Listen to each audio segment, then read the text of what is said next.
اماں اب جو کل یہاں واپس ہو میرے فرشتے بھی نہیں آئیں گے، وہ پاؤں پکڑے زور و شور سے روتے ہوئے بولے جا رہی تھی۔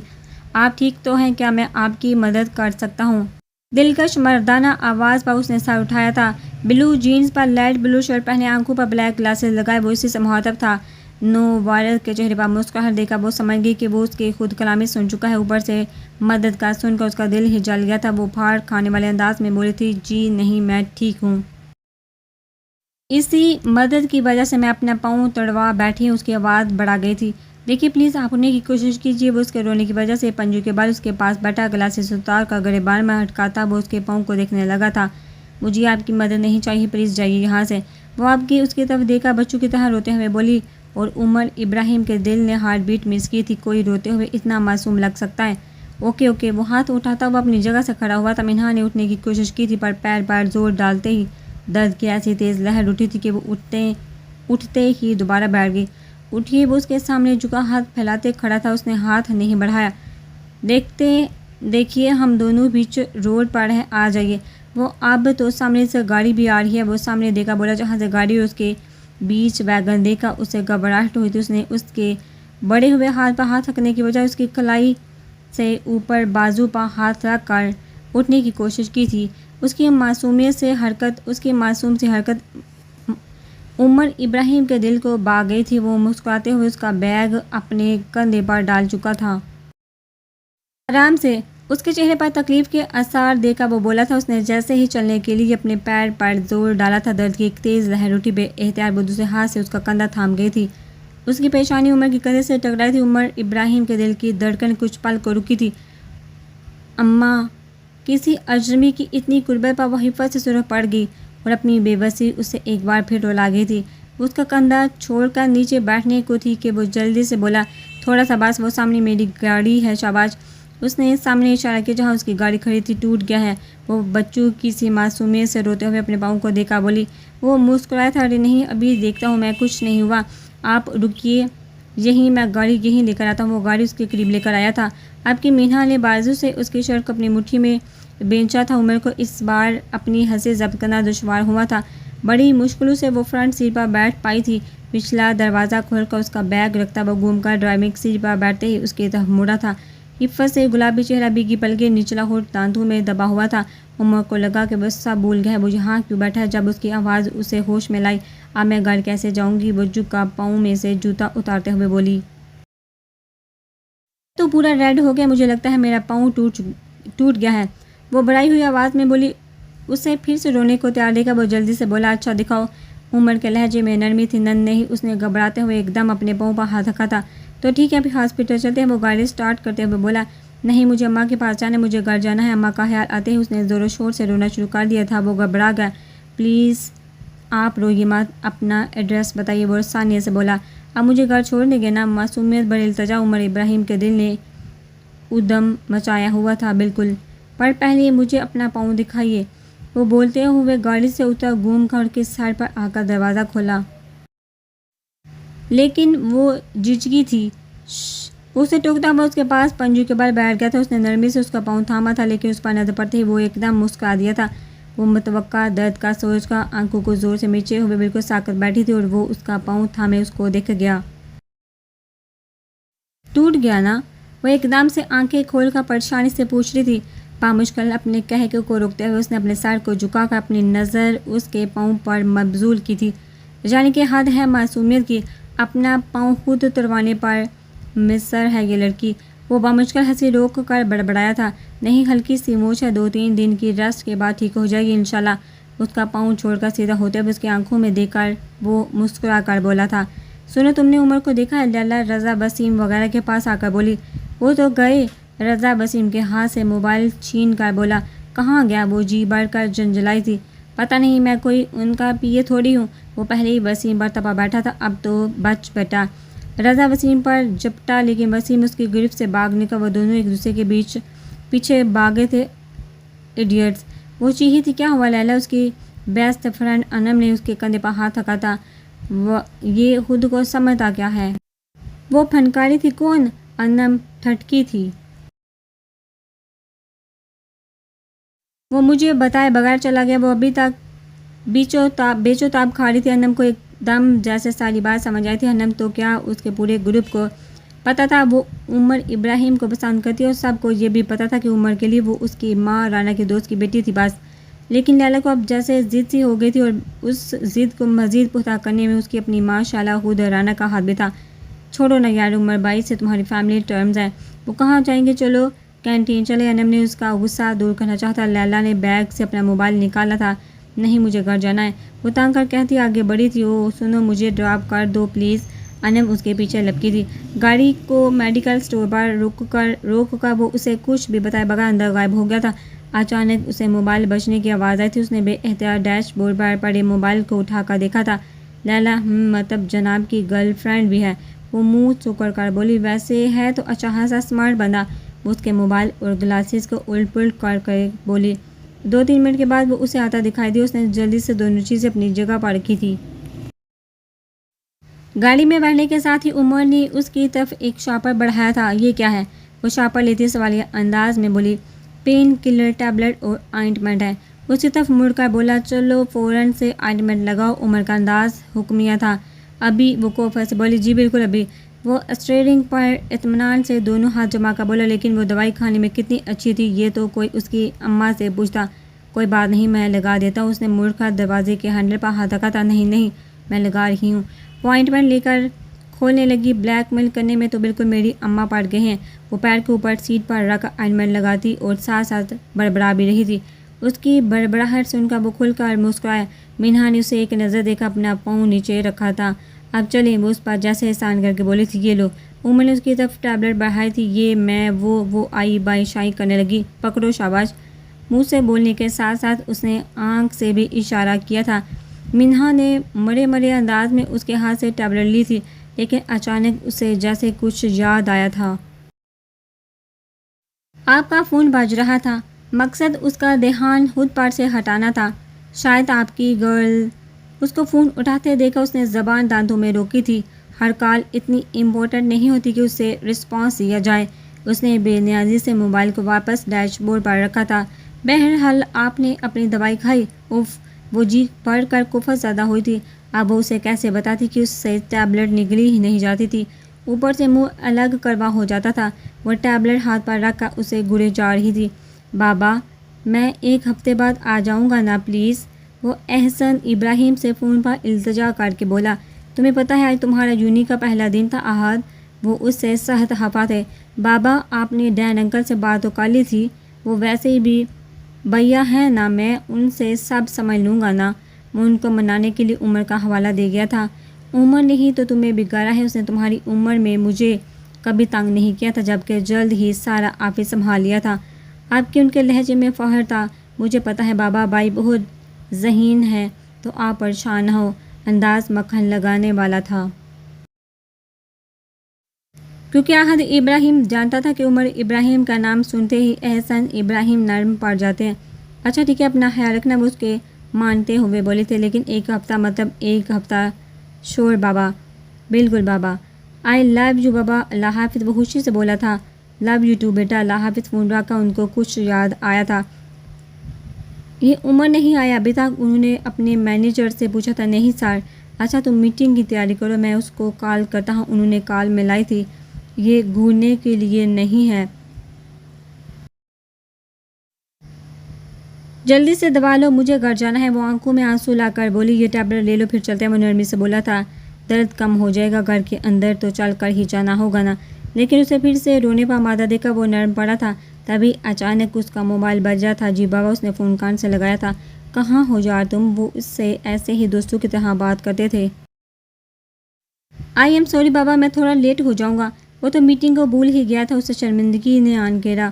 کوئی بات نہیں بیٹا، تم آرام سے آؤ، وہ اس کی بات کاٹ کر بولے۔ میں سنبھال لوں گا۔ انہیں اللہ حافظ کہہ کر موبائل واپس ڈیش بورڈ پر رکھتا وہ اس کی طرف مڑا تھا۔ اسے اپنی طرف متوجہ ہوتا دیکھا اس نے یکدم آنکھیں میچ کر ٹیبلٹ منہ میں رکھی تھی اور جلدی سے پانی کی بوتل منہ سے لگائی تھی۔ ویری گڈ، اب چلتے ہیں۔ وہ گاڑی سٹارٹ کرنے لگا تھا، ایک دم سے اسے ابکائی آئی تھی۔ اس نے منہ پر ہاتھ رکھا تھا۔ Are you okay? وہ پریشانی سے پوچھ رہا تھا۔ وہ یہ اس نے ہتھیلی اس کے سامنے پھیلائی تھی جس پر بڑی شان سے ٹیبلٹ پڑی تھی۔ یہ واپس آ گئے؟ وہ مجرمانہ معصومانہ انداز میں اس کی طرف دیکھا بولی۔ وہ ایک دم حیران ہوا۔ یہ آنکھیں، اسے لگا یہ آنکھیں وہ ساری زندگی دیکھتا آیا ہو۔ مجھ سے نہیں کھائی جاتی ٹیبلٹ۔ اب کی بار وہ بے بسی سے رو دی تھی۔ مجھے میری اماں کے پاس جانا ہے، پلیز۔ ایڈریس بتاؤ، وہ گاڑی سٹارٹ کر کے بولا تھا۔ اسے راستہ سمجھا کر سیٹ پر سر رکھ کر اس نے آنکھیں موند لی تھی۔ سارا راستہ وہ بار بار غائب دماغی سے اس کے چہرے میں کسی شبہات ڈھونڈتا رہا تھا۔ انہوں نے اس کے لیے دال چاول بنائے تھے، ساتھ کباب نکالے تھے فرائی کرنے کے لیے۔ اب وہ شدت سے اس کا انتظار کر رہی تھی۔ پتہ نہیں کب تک آئے گی۔ وہ تسبیح ہاتھ میں لی ادھر سے ادھر ٹہلتے ہوئے اس کا انتظار کر رہی تھی۔ عمر نے اس کے گھر کے سامنے گاڑی روکی تھی۔ وہ جلدی سے دروازہ کھول کر اترنے لگی تھی۔ رکو تم، میں دیکھتا ہوں۔ اسے اترنے سے منع کرتا وہ خود اتر گیا تھا۔ اماں کا سوچ کر اسے پھر سے ڈھیر سارا رونا آیا تھا۔ اس کے دستک دینے پر دروازہ جس خاتون نے کھولا تھا وہ ہو بہو منہا جیسی تھی۔ وہ گاڑی میں، اس نے گیٹ سے ہٹتے ہوئے گاڑی کی طرف اشارہ کیا تھا۔ انہوں نے جیسے ہی گاڑی کی طرف دیکھا وہ انہیں روتے ہوئے نظر آئی تھی۔ ہائے میرا بچہ! وہ ایک دم آگے بڑھ کر اس کی طرف آئی تھی۔ اماں میرا پاؤں ٹوٹ گیا، آپ کو کہا تھا نا میں نے، مجھے نہیں جانا کہا تھا نا میں نے، اب دیکھ لیں ٹوٹ گیا میرا پاؤں۔ وہ زور و شور سے روتے ہوئے بول رہی تھی۔ کیا کہہ رہی ہو مینو؟ پت دھک سے رہ گئی تھی۔ اف یہ لڑکی، وہی مرغی کی ایک ٹانگ۔ وہ ایک نظر اوپر دے کر بڑبڑاتا ہوا ایک دم آگے بڑھا تھا۔